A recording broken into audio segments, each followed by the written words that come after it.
តាំងពីបុរាណកាលមកទឹកដីនៃព្រះរាជាណាចក្រកម្ពុជាត្រូវបានគេស្គាល់ថាជាដីទឹក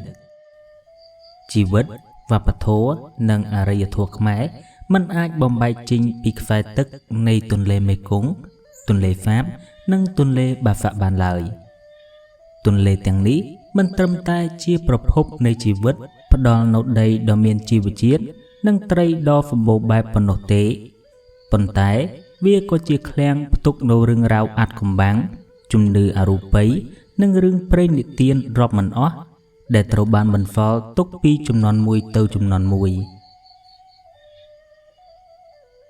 នៅពេលដែលយើងក្រឡេកមើលផ្ទៃទឹកដ៏ស្ងប់ស្ងាត់ឬក៏ពេលដែលមានរលកធំបោកបក់តើអ្នកមានធ្លាប់គិតទេថាតើនឹងមានអ្វីខ្លះលាក់ខ្លួននៅក្រោមនោះឆ្ងាយហួសពីអ្វីដែលភ្នែកយើងមើលឃើញនៅបាតទន្លេដ៏ជ្រៅគឺពិតជាពិភពមួយទៀតគឺពិភពនៃជំនឿអរូបី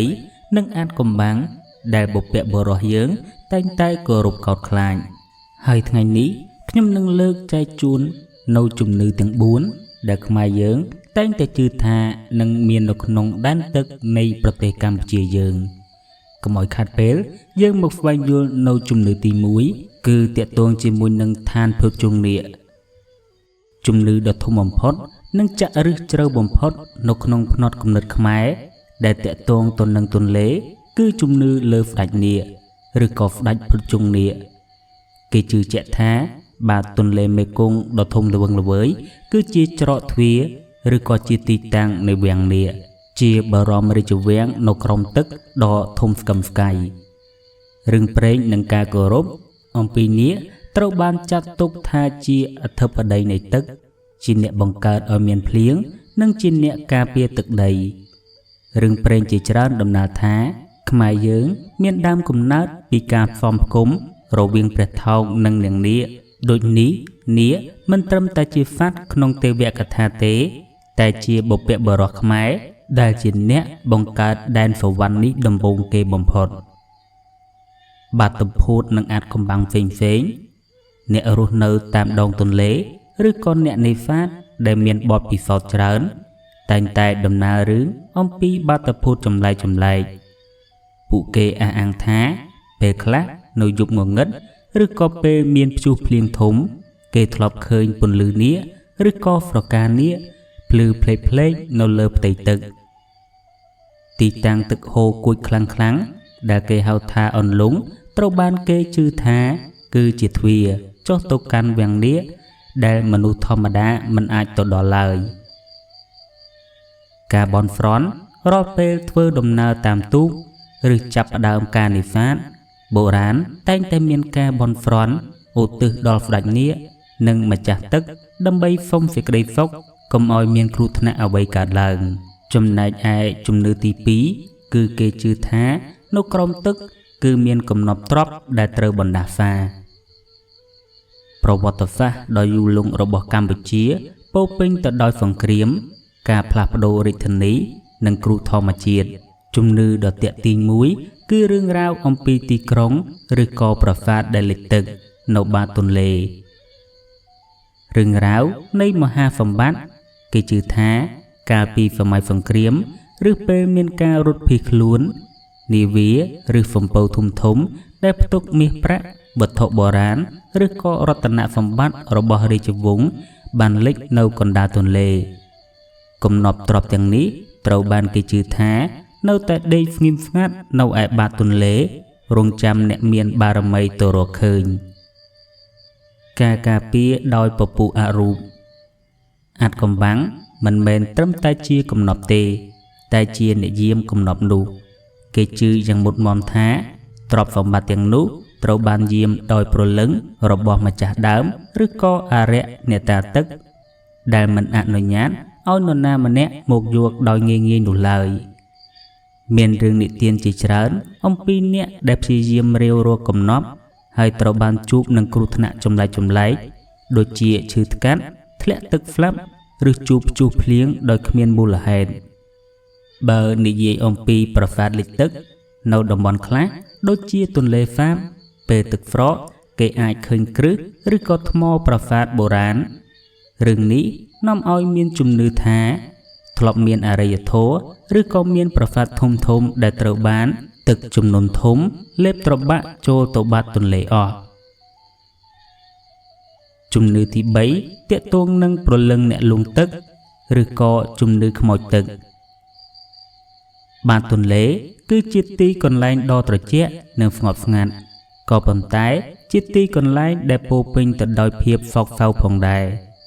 ជំនឿអរូបីមួយចំនួនដែលធ្វើឲ្យមនុស្សជាច្រើនខ្លាចរអាគឺជំនឿទាក់ទងនឹងព្រលឹងអ្នកលង់ទឹកឬក៏ខ្មោចទឹកជំនឿដែលទាក់ទងជាមួយនឹងខ្មោចទឹកឬក៏ជាជើងកបនៅឯទន្លេបុរាណខ្មែរយើងជឿថាអ្នកដែលស្លាប់ដោយការលង់ទឹកស្លាប់ដោយអកុសលវិញ្ញាណរបស់ពួកគេមិនអាចទៅណាបានឆ្ងាយទេគឺនៅវិលវល់នៅកន្លែងដែលខ្លួនស្លាប់នោះដែលគេហៅថាខ្មោចទឹកឬក៏ជាជើងកបការរកអ្នកជំនឿដ៏គួរឲ្យខ្លាចគឺគេជឿថាព្រលឹងទាំងនោះត្រូវការអ្នកជំនួសដើម្បីឲ្យខ្លួនបានមានសេរីភាពឬទៅចាប់កំណត់ជាថ្មីហេតុនេះហើយបានជាមានរឿងរ៉ាវដំណាលថាកន្លែងណាដែលធ្លាប់មានមនុស្សលង់ទឹកស្លាប់តែងតែមានមនុស្សលង់ទឹកស្លាប់នៅកន្លែងនោះដដែលទៀតគេជឿថានេះជាការទាញជើងឬក៏ជើងកបដែលបានទាញយកព្រលឹងអ្នកដែលទៅបន្តនោះឲ្យទៅយាមជំនួសគេការហ្វែនព្រេននេះជាមូលហេតុដែលនៅពេលដែលមនុស្សលង់ទឹកក្រៅទៅពីស្វែងរកតាមបែបវិទ្យាសាស្ត្រក្រុមគ្រូសាតែងតែធ្វើពិធីហ្វែនព្រេនឬហៅព្រះសង្ឃមកសូត្រមន្តដើម្បីបណ្ដេញឬក៏រំដោះវិញ្ញាណអរូបីទាំងនោះកុំឲ្យមកយាយីដល់អ្នកដទៃទៀតជំនឿទី4ទាក់ទងជាមួយនឹងអារក្សឬក៏អ្នកតាទឹកនៃអំណាចធម្មជាតិក្នុងដែនទន្លេមួយនោះទន្លេនីមួយៗតំបន់នីមួយៗសុទ្ធតែមានម្ចាស់របស់វាជំនឿលើអារក្សអ្នកតាទឹកគឺជាការបង្ហាញពីការគោរពដ៏ជ្រាលជ្រៅរបស់ខ្មែរចំពោះធម្មជាតិអ្នកតាទឹកគេជឿថាគ្រប់អន្លង់ជ្រៅគ្រប់កោះដុះកណ្ដាលទន្លេឬគ្រប់ដើមឈើធំនៅមាត់ច្រាំងសុទ្ធតែមានអារក្សឬក៏អ្នកតាថែរក្សាពួកគាត់ជាអ្នកកំណត់ថាតំបន់នោះគួរមានត្រីច្រើនឬក៏តិចអ្នកណាអាចរកស៊ីបានអ្នកណាត្រូវជួបគ្រោះការប្រមាថអ្នកធ្វើដំណើរតាមទឹកតែងតែត្រូវបានដាស់តឿនកុំឲ្យនិយាយពាក្យមិនសមរម្យកុំបន្ទោបងប្រេផ្ដាស់ឬកុំធ្វើអ្វីដែលជាការប្រមាថដល់ម្ចាស់ទឹក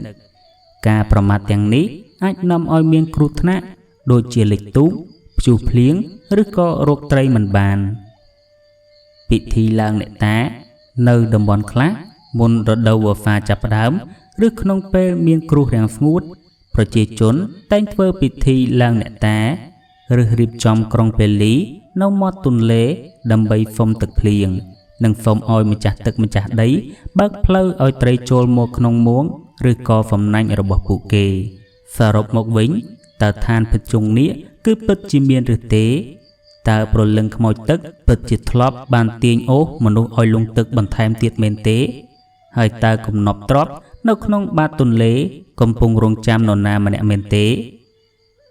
ចំពោះអ្នកវិទ្យាសាស្ត្ររឿងរ៉ាវទាំងនេះអាចគ្រាន់តែជារឿងព្រេងនិទានឬជាការពន្យល់អំពីបាតុភូតធម្មជាតិដូចជាទឹកហូរគួចចរន្តទឹកក្រោមដីឬក៏អូស្មန်នៅបាតទន្លេប៉ុន្តែចំពោះប្រជាជនខ្មែរដែលរស់នៅនិងចងភ្ជាប់ជីវិតជាមួយនឹងទន្លេជំនឿអរូបីទាំងនេះគឺជារឿងពិតជាមេរៀននិងការគោរពចំពោះធម្មជាតិដ៏ជ្រាលជ្រៅអាចកំបាំងនៅបាតទន្លេនៃកម្ពុជាមិនមែនគ្រាន់តែជាអ្វីលាក់នៅក្រោមទឹកនោះទេតែវាជាអ្វីដែលលាក់នៅក្នុងជំនឿរបស់ប្រជាជាតិនីមួយៗដរាបណាទន្លេមេគង្គនិងទន្លេសាបនៅតែបន្តហូរអាចកំបាំងនឹងរឿងរ៉ាវទាំងនេះនឹងនៅតែបន្តហូរជាមួយនឹងខ្សែទឹកពីមួយជំនាន់ទៅមួយជំនាន់ជារៀងរហូតវីដេអូដែលនិយាយអំពីអាចកំបាំងនៅបាតទន្លេនៃប្រទេសកម្ពុជាយើងគឺបានចប់ត្រឹមតែប៉ុណ្ណេះសង្ឃឹមថាបានជួបពុកម៉ែបងប្អូនទាំងអស់គ្នានៅវីដេអូបន្តទៀត